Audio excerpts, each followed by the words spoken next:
Hello প্রিয় শিক্ষার্থী বন্ধুরা, আসসালামু আলাইকুম। এই ক্লাসটি প্রবণতা ও মানবিক গুণাবলীর দ্বিতীয় ক্লাস। এই ক্লাসে মানসিক দক্ষতা অনেকগুলো কোয়েশ্চন আমরা সলভ করে দেখাবো। কোয়েশ্চনগুলো তোমাদের জন্য খুবই ইম্পর্টেন্ট। সো ক্লাসটি যদি স্কিপ করো তাহলে বড় একটা সাজেশন মিস করে ফেলবে। সুতরাং ভিডিওটি স্কিপ না করে সম্পূর্ণ দেখার অনুরোধ রইল। তাহলে চলো ক্লাসটি শুরু করা যাক। প্রথম কোয়েশ্চনে দেখতে পাচ্ছ লেখা আছে বুদ্ধি, গুণ, অভিজ্ঞতা।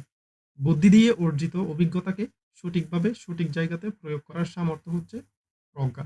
বুদ্ধি দিয়ে অর্জিত অভিজ্ঞতাকে সঠিকভাবে সঠিক জায়গায় প্রয়োগ করা। তাহলে তোমার বুদ্ধি দিয়ে যে অভিজ্ঞতাটা অর্জন করবা সেটাকে সঠিকভাবে সঠিক জায়গায় প্রয়োগ করা হচ্ছে প্রজ্ঞা। তাহলে এখানে আনসার হবে ৩ number. ২ number, A school has always, এখানে দেওয়া আছে শপকিপার, কাস্টমার্স, টিচার্স, ক্লাসেস।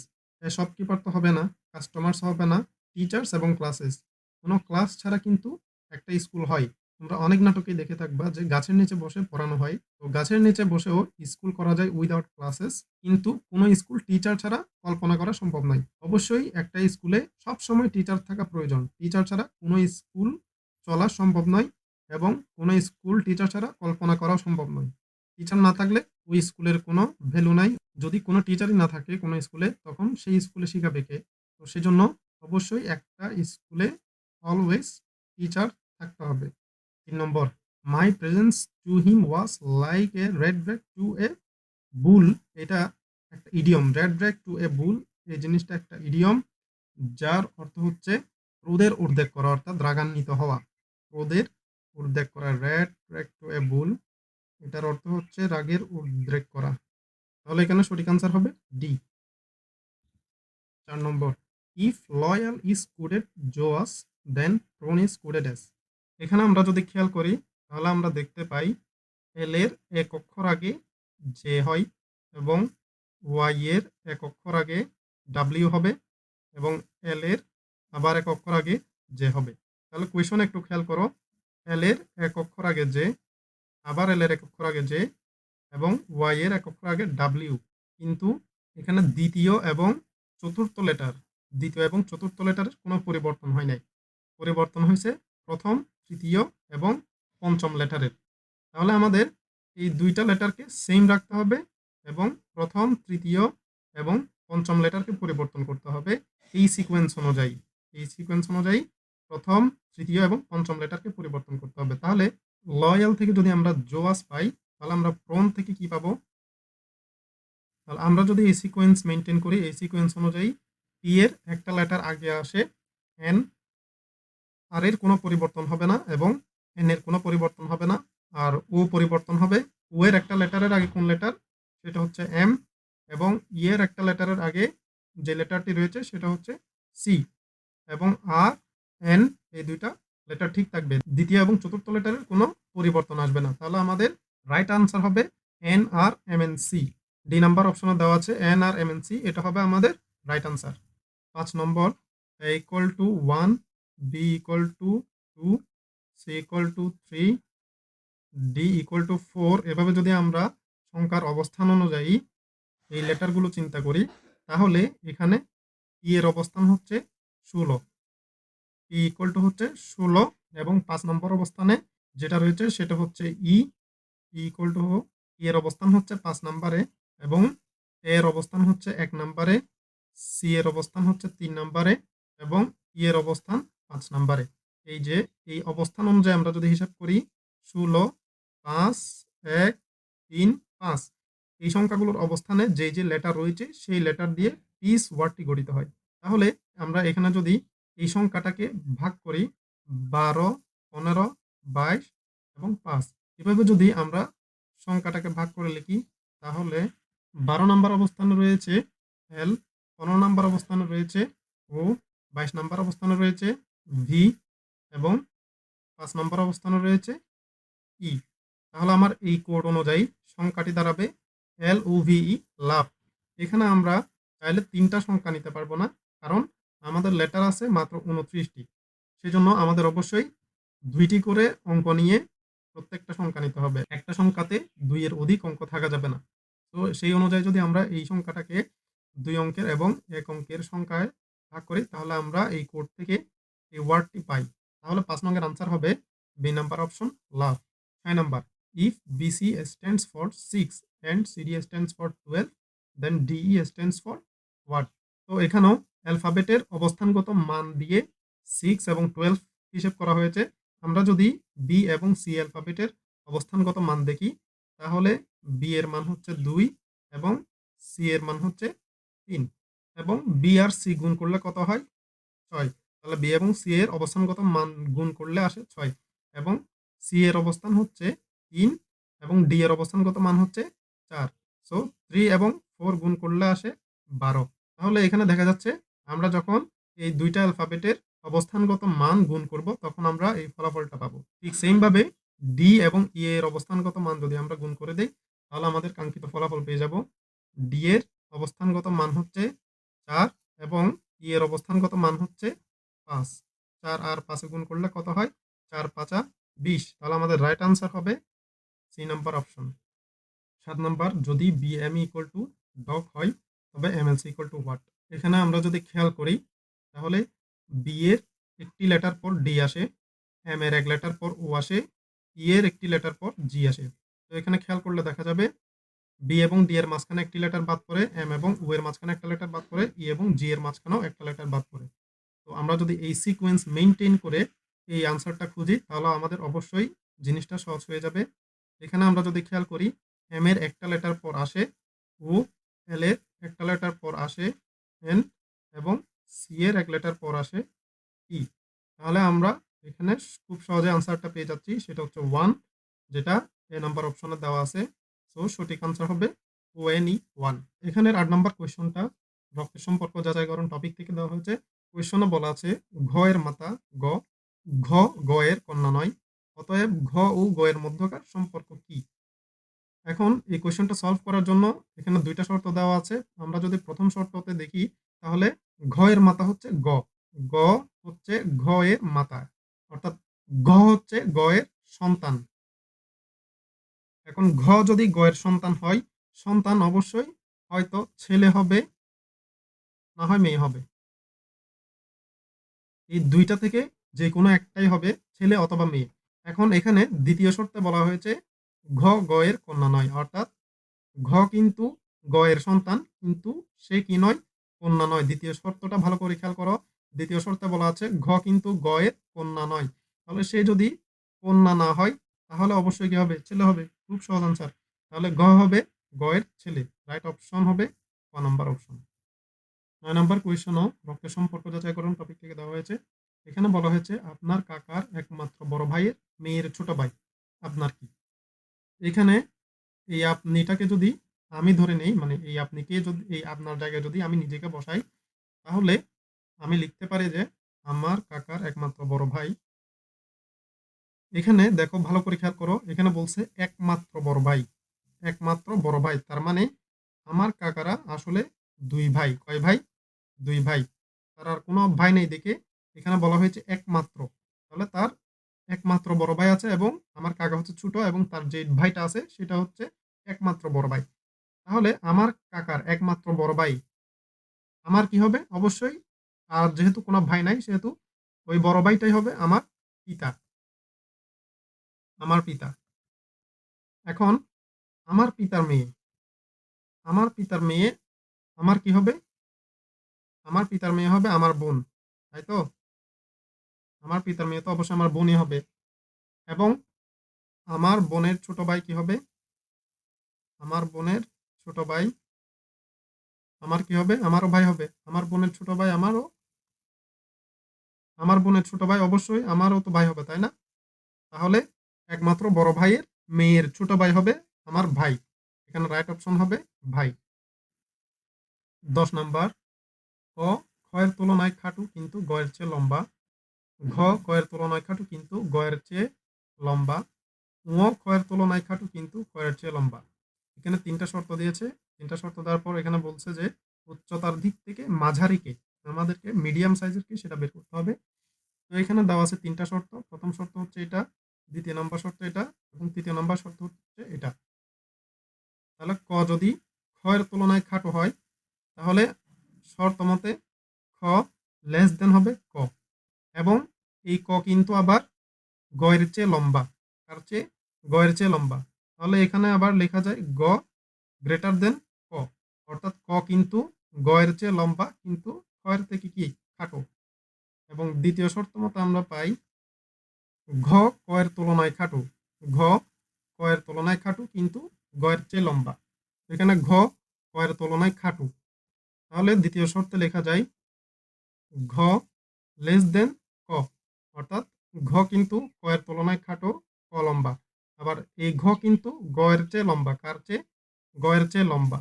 তাহলে গ অবশ্যই ঘ এর থেকে খাটো হবে, তার মানে গ গ্রেটার দেন ঘ, গ গ্রেটার দেন ঘ গ্রেটার দেন ক হচ্ছে দ্বিতীয় শর্ত। আবার তৃতীয় শর্ত হতে পাই ঙ খ এর তুলনায় খাটো, তাহলে খ এর তুলনায় খাটোকে ঙ, এবং ঙ ক এর চেয়ে লম্বা, কার চেয়ে? ক এর চেয়ে ঙ লম্বা। তাহলে তৃতীয় শর্ত মতে পাই ক গ্রেটার দেন ও গ্রেটার দেন খ। এখন এই তিনটি শর্তকে যদি আমরা সমন্বিতভাবে লিখি তাহলে আমরা পাই গ গ্রেটার দেন ঘ গ্রেটার দেন খ গ্রেটার দেন ঙ গ্রেটার দেন খ। তাহলে আমরা যখন এই তিনটি শর্তকে সমন্বিতভাবে লিখব তখন আমরা এই ক্রমটা পাই, যেখানে ক হচ্ছে সবার মাঝখানে রয়েছে। তাহলে উচ্চতার দিক থেকে এখানে মাঝারি আমরা কাকে পেলাম? ককে পেলাম। সো আমাদের সঠিক অ্যান্সারটি হবে ক। বীজ চারা গাছ, একটা বীজ থেকে যেমন চারা গাছ হয় তেমনি একটা ডিম থেকে কি হবে? মুরগি ছানা হবে। খুবই সহজ আনসার। অর্থাৎ বীজ যেমন চারা গাছ জন্ম দেয় ঠিক তেমনি ডিম থেকেও একটা মুরগি ছানার জন্ম হয়। তাহলে এখানে রাইট আনসার হবে ক নাম্বার অপশন। 12 নাম্বার কোয়েশনটা 11 এর মতো। কার্ডিওলজি হার্ট, কার্ডিওলজিতে হার্ট নিয়ে আলোচনা করা হয়, ঠিক তেমনি সাইকোলজিতে বিহেভিয়ার নিয়ে আলোচনা করা হয়। সো 12 নাম্বারের রাইট অপশন হবে D number. 13 press the odd pair in the following.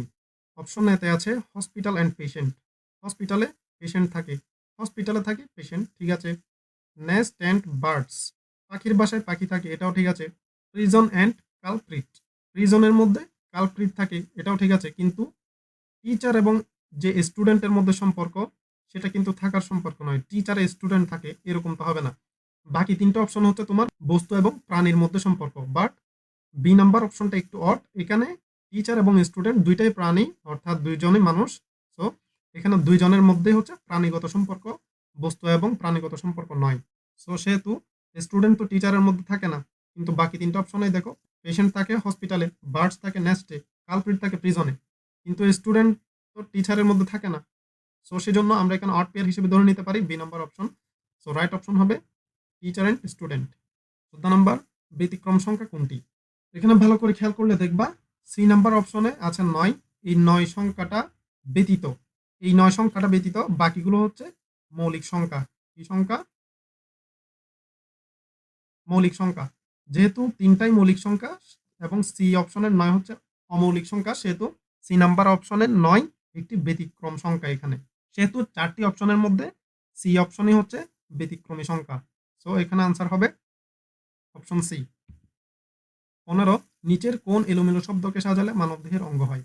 এখানে বি নাম্বার অপশনে আছে TUXCRE, এটাকে যদি আমরা সাজাই তাহলে আমাদের এখানে চলে আসে কর্টেক্স, যেটা মানবদেহের অঙ্গ নয়, বাট কর্টেক্স হচ্ছে কয়েকটি অঙ্গের বাহিরের স্তর বা বাহিরের পর্দা।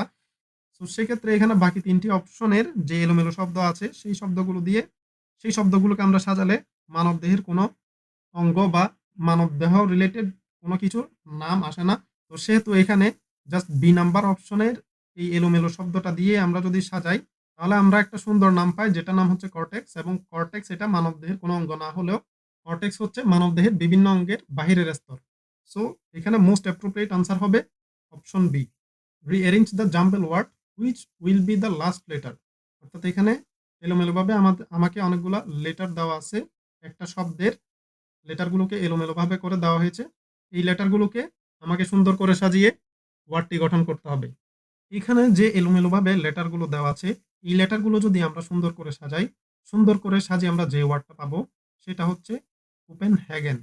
কোপেন হ্যাগেন, এই কোপেন হ্যাগেনটা হচ্ছে ডেনমার্কের রাজধানী এবং এটির শেষ লেটার কি?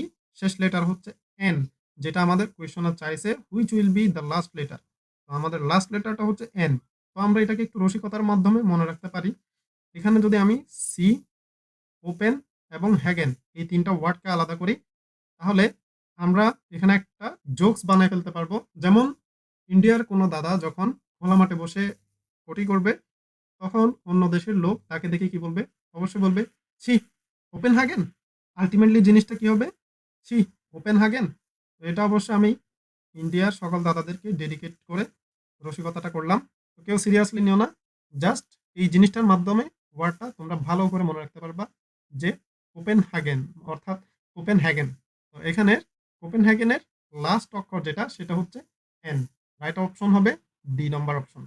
১৭ নাম্বার, এ জি এম এস এর পরবর্তী অক্ষরটি কি?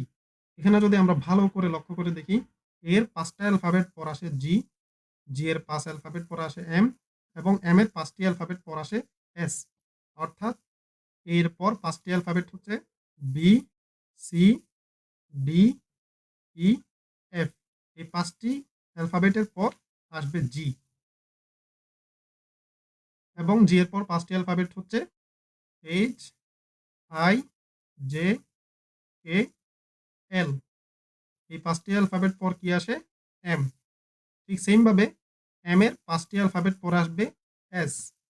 তো এই সিকোয়েন্স অনুযায়ী এস এর ৫টি অ্যালফাবেট পর কি আসবে? এস এর পরের ৫টি অ্যালফাবেট কি কি? সেগুলো হচ্ছে টি, ইউ, ভি, ডাব্লিউ, এক্স। ৫টি অ্যালফাবেট পরে আসতেছে এক্স এর পর, এক্স এর পর হচ্ছে ওয়াই। তাহলে এস এর ৫ ঘর পরে আমরা পাচ্ছি ওয়াই। তো আমাদের এখানে রাইট আনসার হবে C number option Y. ১৮ number, ইউনিসেফের আয়নায় প্রতিবিম্ব কোনটি হবে? এই কোয়েশনটা সলভ করার আগে আমাদের এখানে ২টা ছক আছে। তার মধ্যে প্রথম ছকটি হচ্ছে এটা। এই ছকগুলো আমাদের দেখতে হবে আয়নাতে বর্ণের পরিবর্তন কিভাবে হয়। এখানে একটা লাইন আছে, এটা আগে দেখে নিই। আয়নায় এবং বাস্তবে একই রকম দেখা যায় এরকম ইংরেজি ক্যাপিটাল লেটার ১১টি। এই লেটারগুলো মুখস্থ করে নিবা যে আয়নায় এবং বাস্তবে একই রকম দেখা যায় এরকম ক্যাপিটাল লেটারগুলো কি কি? এরকম ক্যাপিটাল লেটারগুলো হচ্ছে A, H, I, M, O, T, U, V, W, X, Y. এগুলো আয়নাতে যেরকম থাকবে বাস্তবেও সেম থাকবে। এগুলোর প্রতিবিম্বতে কোনো পরিবর্তন আসবে না। তো এখানে ইউনিসেফের মধ্যে সবগুলো কিন্তু ক্যাপিটাল লেটারে দেওয়া আছে। তো আমরা যদি এখানে দেখি, ইউ এর প্রতিবিম্ব এটা এবং এন এর প্রতিবিম্ব এটা, আই এর প্রতিবিম্ব সেম থাকবে, সি এর প্রতিবিম্ব একটু উল্টে যাবে, ই এর প্রতিবিম্ব উল্টো, এফ এর প্রতিবিম্ব উল্টো। তাহলে আমরা এই প্রতিবিম্বগুলো যদি এই অপশনে মিলাই, তাহলে আমাদের এই অপশনটার সাথে সব প্রতিবিম্বগুলো মিলে। তো সেক্ষেত্রে আমাদের ১৮ নম্বরের যে আনসার সেটা হবে বি নাম্বার অপশন।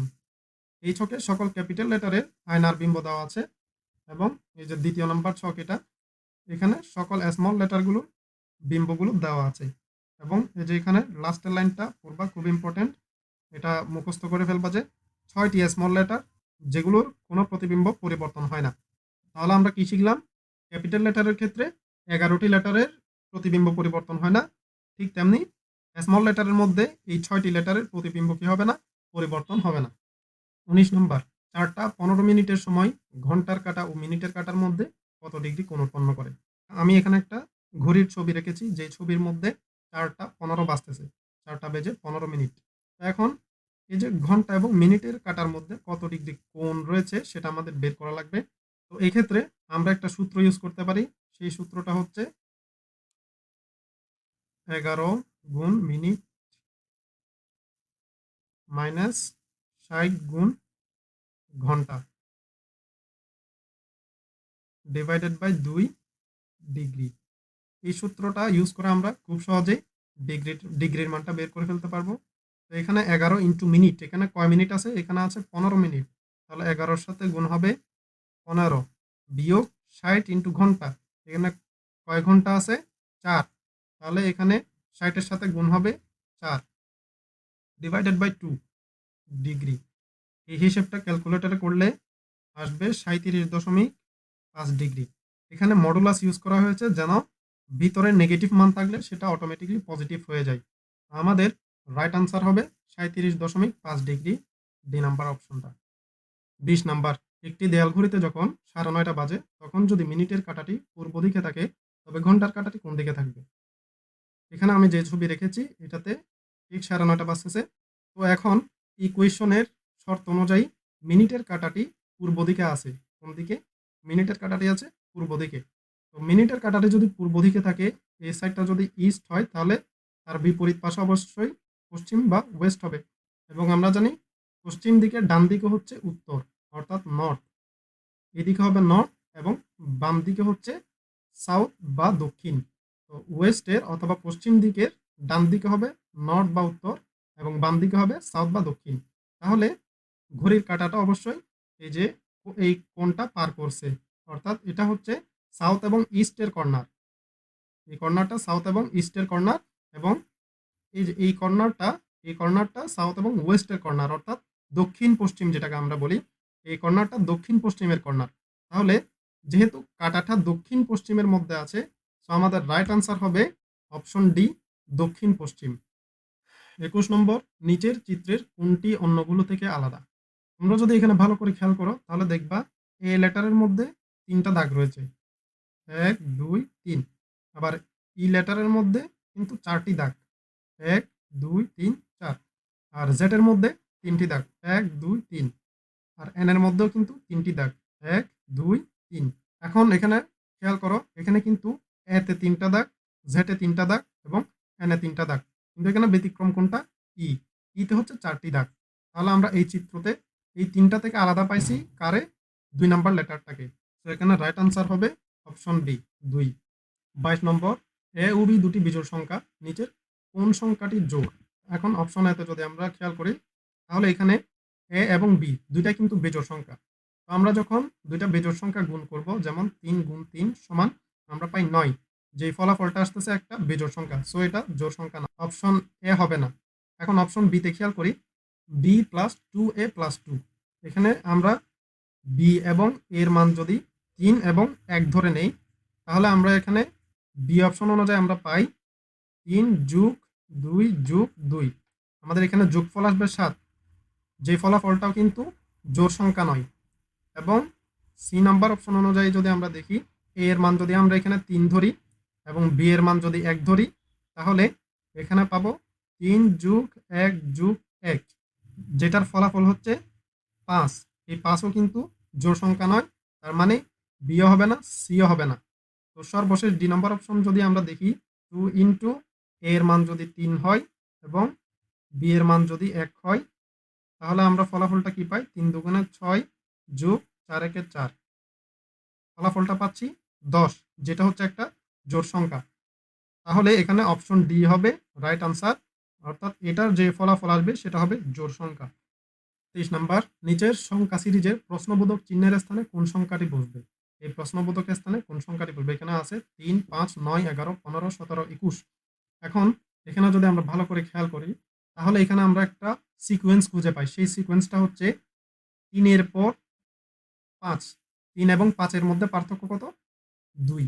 তাহলে 3 এর সাথে কিন্তু 2 যোগ হয়ে 5 হচ্ছে এবং 5 এবং 9 এর মধ্যে কত পার্থক্য? 4। তাহলে 5 এর সাথে যখন আমরা 4 যোগ করব তখন হবে 9। আবার 9 থেকে 11 এর পার্থক্য কত? সেটা হচ্ছে 2। 9 এর সাথে যদি এখন 2 যোগ করি তাহলে হবে 11। আবার 11 থেকে 15 এর পার্থক্য কত? 11 থেকে 15 এর পার্থক্য কিন্তু 4। তাহলে আমরা 11 এর সাথে 4 যোগ করলে পাবো 15। আবার 15 থেকে 17 এর পার্থক্য কত? 15 থেকে 17 এর পার্থক্য হচ্ছে 2। তো 15 এর সাথে 2 যোগ করলে পাবো 17। আবার 17 থেকে 21 এর পার্থক্য কত? 17 থেকে 21 এর পার্থক্য কিন্তু 4। 17 এর সাথে 4 যোগ করলে পাবো 21। এখন দেখো এই যে এখানে প্রথমে 2, তারপর 4, আবার 2, আবার 4, আবার 2, আবার 4, এভাবে ক্রমটা মেনটেন হয়েছে। তো এই সিকোয়েন্স অনুযায়ী আমি 21 এর পরের সংখ্যাটা খুঁজতে যাই, তাহলে আমার 21 এর সাথে কত যোগ করা লাগবে? যেহেতু এখানে 4 শেষ হয়েছে, তো পরের সংখ্যাটা হবে 2। তাহলে 2 21 এর সাথে যোগ করে আমি যে সংখ্যাটা পাবো সেটাই হবে রাইট আনসার। 21 এর সাথে 2 যোগ করলে হবে 23। 21 এর সাথে 2 যোগ করলে হবে 23, অর্থাৎ অপশন এ নাম্বারটা হচ্ছে রাইট আনসার। তো বন্ধুরা, আজকের ক্লাসটি এখানেই শেষ। তো ক্লাসটি যদি ভালো লেগে থাকে তাহলে অবশ্যই ভিডিওটি লাইক করে দিও এবং ভিডিওটি শেয়ার করে দিও। আর যদি চ্যানেলে নতুন হয়ে থাকো তাহলে চ্যানেলটি সাবস্ক্রাইব করে দিও। ইনশাআল্লাহ দেখা হবে নেক্সট ক্লাসে। ততক্ষণ পর্যন্ত ভালো থাকো, সুস্থ থাকো। আসসালামু আলাইকুম।